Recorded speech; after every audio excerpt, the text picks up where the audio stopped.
Dynasty Warriors 4 is a game that many has considered to be the gold standard of Koei's flagship series. It is a game that is highly praised by fans for its rich gameplay and challenging difficulty. Up to this day, it is the highest selling entry of the Dynasty Warriors series, up to 2.7 million copies sold worldwide. It was a major milestone of an achievement to both Koei and Omega Force. Following the success of Dynasty Warriors 4 and its Xtreme Legends expansion, the development team behind Omega Force decided to create a spin-off of the entry. The decision behind developing a spin-off was due to players' feedback about Dynasty Warriors as a series. According to Dynasty Warriors 4's lead producer, Suzuki Akihiro, on a Japanese article at dengekionline.com, fans of Romance of the Three Kingdoms requested a Dynasty Warriors game with elements of domestic policy tactics. Essentially, fans wanted a game that combines the tactical simulation aspect of Romance of the Three Kingdoms with the action gameplay of Dynasty Warriors. On January of 2004, Koei finally announced a new spin-off of Dynasty Warriors 4. The spin-off is more focused on tactical aspect instead of the traditional arcade-style hack and slash. On August of 2004, Koei finally released the game as Dynasty Warriors 4 Empires. Instead of playing through the story of the Three Kingdoms, Dynasty Warriors 4 Empires enables players to create a land of their own.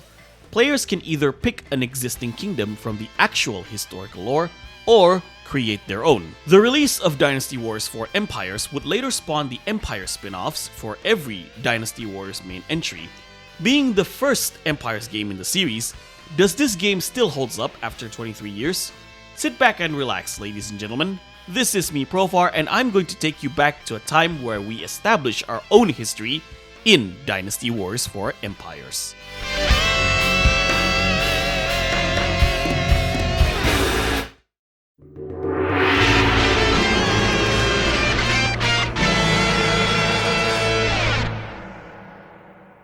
The main campaign of Dynasty Warriors 4 Empires is called Empire Mode. You have a map of China that's divided into 24 different regions, each represented by their ruling kingdom. You can either select an existing kingdom from the map, or create your own kingdom on an empty region. The objective of the game is simple: conquer all of the 24 regions under the banner of your kingdom. As you start Empire Mode, there are two types of scenarios to pick. Historical scenario assigns the regional kingdoms based on the time period of the Yellow Turban Rebellion. In this scenario, you can still pick a custom kingdom in an empty region of the map. Fictional scenario, on the other hand, assigns regional kingdoms at random. This scenario enables players to assign any character to their customized kingdom at any region. Every kingdom starts with 3 characters that includes 1 ruler and 2 generals. If you assign your character at an empty map, he or she acts as the ruler of that region. The 2 generals will be assigned at random. It's a shame that you cannot pick your own generals for your army. Fortunately, this was something that Omega Force fixed for later Empires games. Worth mentioning that in historical scenario, once you pick a kingdom, all of the empty regions belong to the Yellow Turbans. If you play as the Yellow Turbans, however, you control only 1 region and the rest of the map belong to other kingdoms. If you pick the historical scenario, you may participate in major event battles during the late Han Dynasty era. These include the Yellow Turban Rebellion and the Alliance against Dongzhuo. The Dynasty Warriors 4 Empires gameplay scheme is divided into 2 phases: the political phase and the battle phase. In the political phase, as you start a turn, you are given up to 4 different proposals. Each general proposes 2 different policies which cost a certain amount of gold. You can either select one of the proposals or reject them all. The policies focus on 2 main aspects: economy and military. In my personal experience, I tend to focus on building my kingdom's economy first. When your kingdom is rich in gold, you can build up your military strength a lot easier. To build your kingdom's economy, you need to select policies that increases the gold, which is the main currency of the game. You can do this in either 2 ways.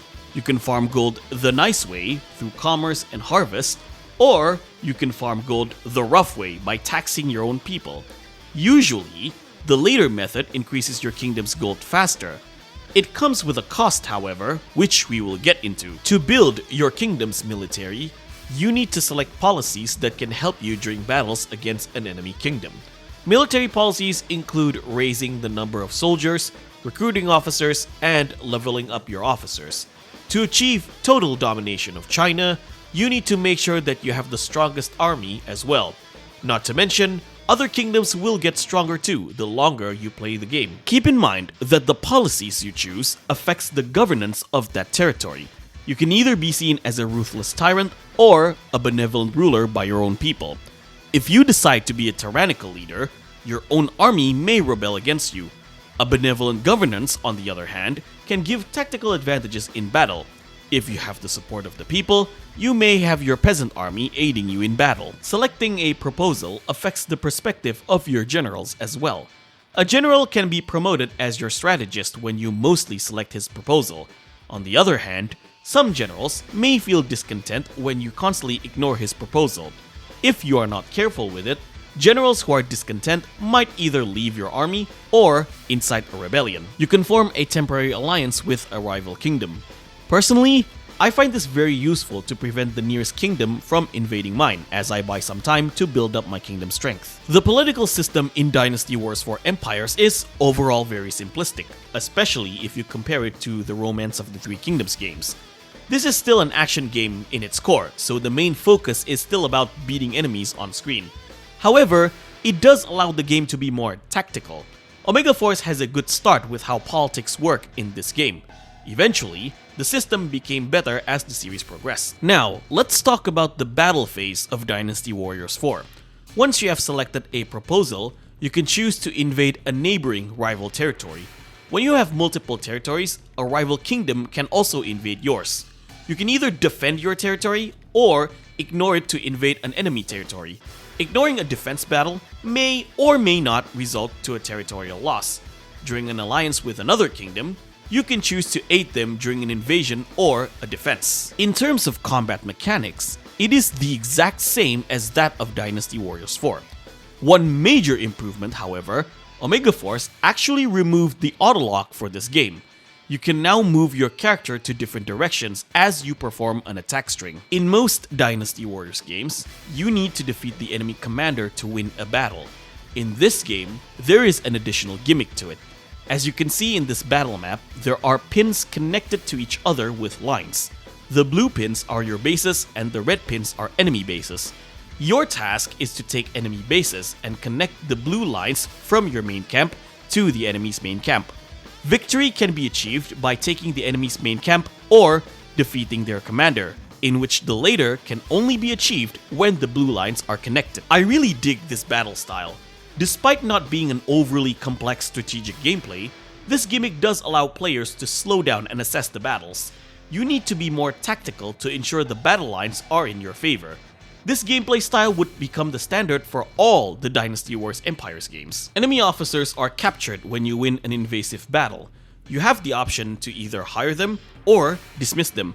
Remind you that hiring an enemy officer requires a large sum of gold. Not to mention, your kingdom can only store up to 20 officers. Every character in this game also has a tactical skill. These are skills that can aid you to turn the battle in your favor.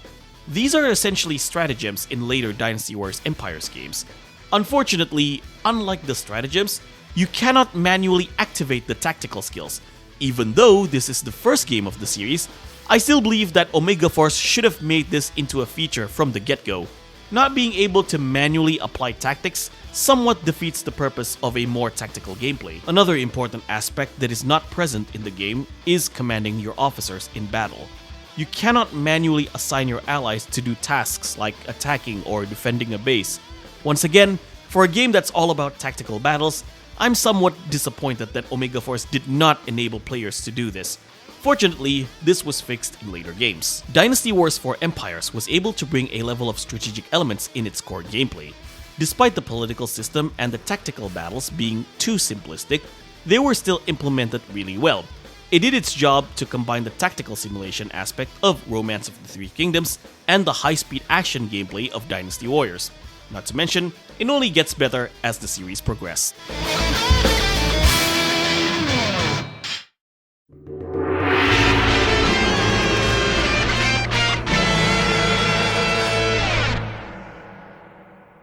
Outside of the main Empire mode, Dynasty Wars for Empires has a versus mode. This is the only mode where you can play 2 players. First of all, I want to say that I really love the character select screen in this mode. As you can see here, the character select screen feels like something straight out of a fighting game. I somewhat wish that we had this character select screen in later Dynasty Wars games, although I understand that the series progressively added more characters. There are 4 different challenges in versus mode. Vanquish.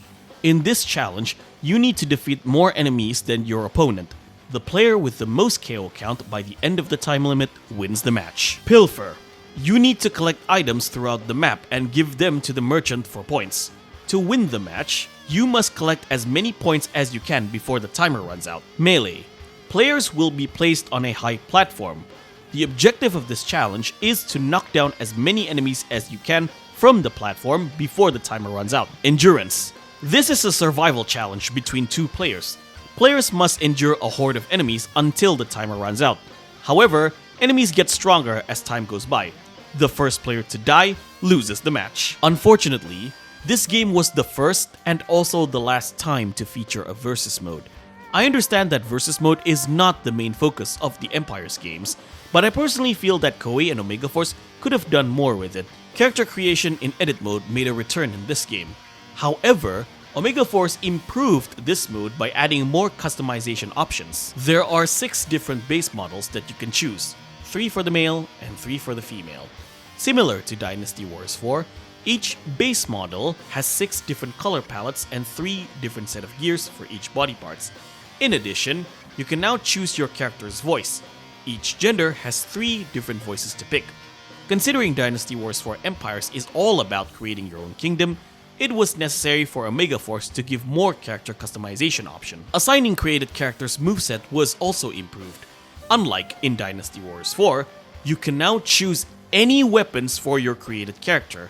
This would later become the standard for character creation in the Dynasty Warriors series. Once you have created your character, it is time to assign the character's ability in combat. Since battles are more tactical, you can select 1 out of 8 tactical skills for your created character.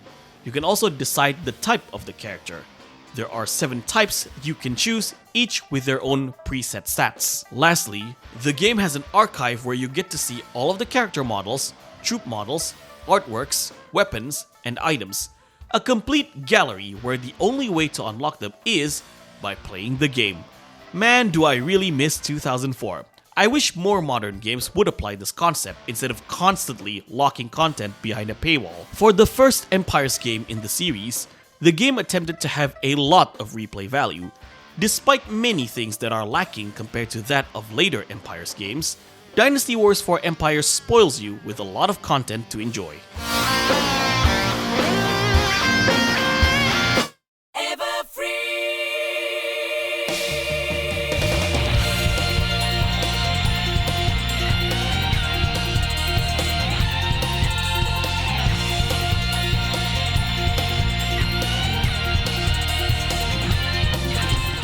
Dynasty Wars 4 Empires is a game that was designed to combine 2 of Koei's major series, Dynasty Warriors and Romance of the Three Kingdoms.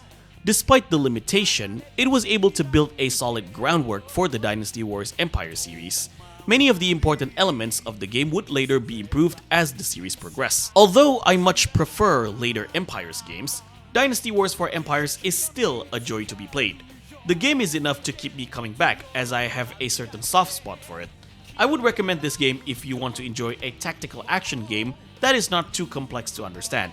It's a relatively easy to pick up game. Despite Dynasty Wars 4 being the highest selling game of the series, this Empire spin-off, however, didn't even come close in sales. According to VG charts, Dynasty Wars 4 Empire sold around 320,000 copies worldwide.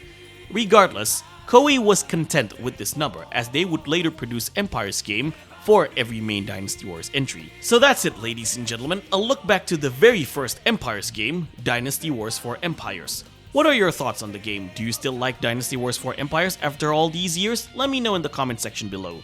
With that being said, this is me, Profar. If you like this video, give me a thumbs up. If you dislike this video, give me a thumbs down. Thank you for watching. Don't forget to subscribe, join the Profar Koei Hunter X Discord server. I'll see you guys in the next video.